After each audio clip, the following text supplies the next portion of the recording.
مكانك، لا تعرف تطور نفسك ولا تعرف تطلع منه. هزق.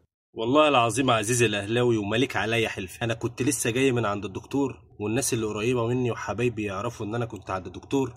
والله والله والله ما كان ليا نفس ولا كان فيا صحه ان انا اصلا اصور، بس لغلاوه عيونك انت انا صورت الفيديو ده. نزل بيانين عباره عن جملتين: بيان الملك وبيان خدام القصر. ركز معايا، بيان الملك وبيان خدام القصر. بيان الملك نزل بعد بيان خدام القصر. ليه؟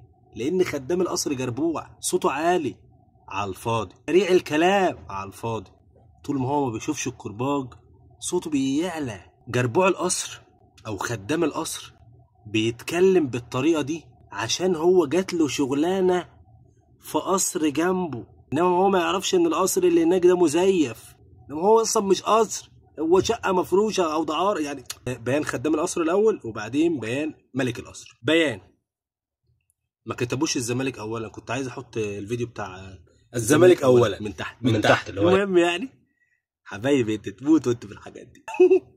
قرر مجلس اداره نادي الخدامين برئاسه كابتن حسين لبيب اللي هو المفروض تعبان واخد اجازه اعتراض رسميا على قرار لجنه التظلمات. مفيش مناديل هنا يا شباب. وتقديم شكوى عاجله الى المحكمه الرياضيه الدوليه كاس للحصول على كامل حقوقه وتطبيق اللائحه بشكل صحيح بشان لقاء القمه الاخير.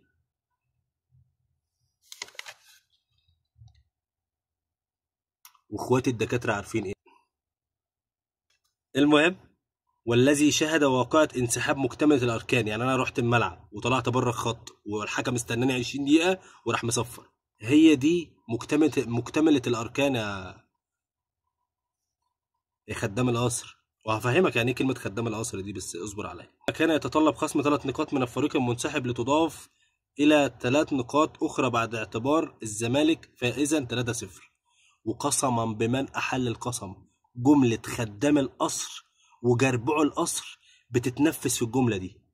ركز: مما كان يتطلب خصم 3 نقاط من الفريق المنسحب لتضاف إلى 3 نقاط أخرى بعد اعتبار الزمالك فائزا 3-0. الزمالك المركز الثاني؟ لا. بينافس على المركز الثاني؟ لا. هيشارك في أفريقيا أو عنده احتمالية مشاركة؟ لا. هيشارك في الكونفدرالية؟ احتمال واحتمال. يعني البنك الأهلي لو كسب الأهلي هيشارك هو والزمالك يتكرف. انت منزل البيان ده ليه يا زمالك؟ قال لي اقول لي يا زمالك، بنتايج جبت فلوسه منين؟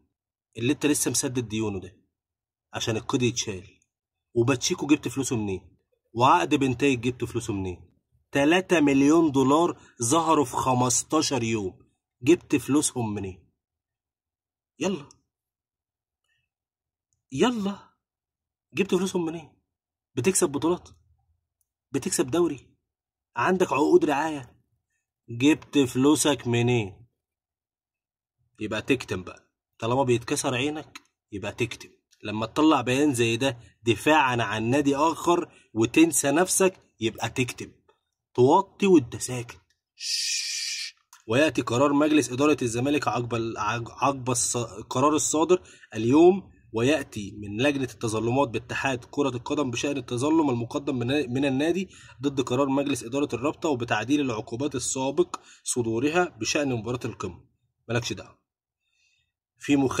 في مخالفة صارخة لكافة مبادئ العدالة والمساواة وتكافؤ الفرص والنزاهة الرياضية. لو انت نزيه يالا، لو انت نزيه شفاف قوي يالا. لما تطلع تقول لي جبت فلوس بطيب وبنتايج منين وباتشيكو منين والقيد اترفع عليك ازاي، ساعتها هقول لك بقى تكافؤ الفرص ده تجيبه منين. يؤكد نادي الزمالك انه لن يتهاون مطلقا في الحفاظ على كافة حقوق النادي، وعمل فاصلة كده. الفاصلة دي المفروض تتشال وتحط مكانها نادي بيراميدز. اسمع من اخوك بس. واتخاذ كل ما يلزم سعيا لتطبيق اللوائح بشكل عادل بين جميع الأندية.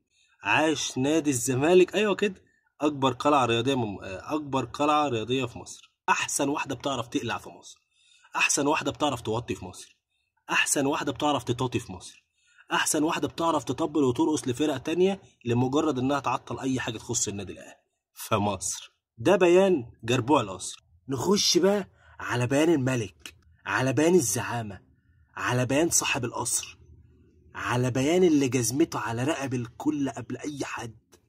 النادي الاهلي، شفت الرغي اللي انا رغيته ده، بيترد عليه ببيان 1 2 3 4 5 6 سطور. السطر الاولاني بيقول: احالة قرار لجنة الاستئناف الى الشؤون القانونية. قرر مجلس الإدارة إحالة القرار الصادر عن لجنة الاستئناف باتحاد الكرة بخصوص مباراة القمة إلى الشؤون القانونية بالنادي لدراسة حيثياته والعرض على المجلس لاتخاذ ما يراه للحفاظ على حقوق النادي. سهلة وبسيطة. بس لما تيجي تعيش على النادي الأهلي ما توانسش مع حد تاني، اتعلمها بقى. ونست المصري ما فلحتش، ونست الإسماعيلي ما فلحتش، ونست بيراميدز واداك على عينك ومش هتفلح بعون الله. بتوانس ليه؟ مضطر طول الوقت انك تحط نفسك في الوحل ليه؟ مصر ما فيهاش غير النادي الاهلي، مصر ما فيهاش غير النادي الاهلي. افهموا، كل حاجة في مصر بتخدم على النادي الاهلي، مش بالغلط. لما تاخدش الجزء ده وتحطه في حتة تانية بفيديوهات الزمالك المركبة، عشان ما فيش في مصر غير النادي الاهلي. انا هقولها لك اهو، ما فيش في مصر غير النادي الاهلي. يا ابني افهم الكلام. هو انا كل سنة هقولها لك مفيش في مصر غير النادي الاهلي، ولو مش باخد منك بتطلع من فرق مهزأة.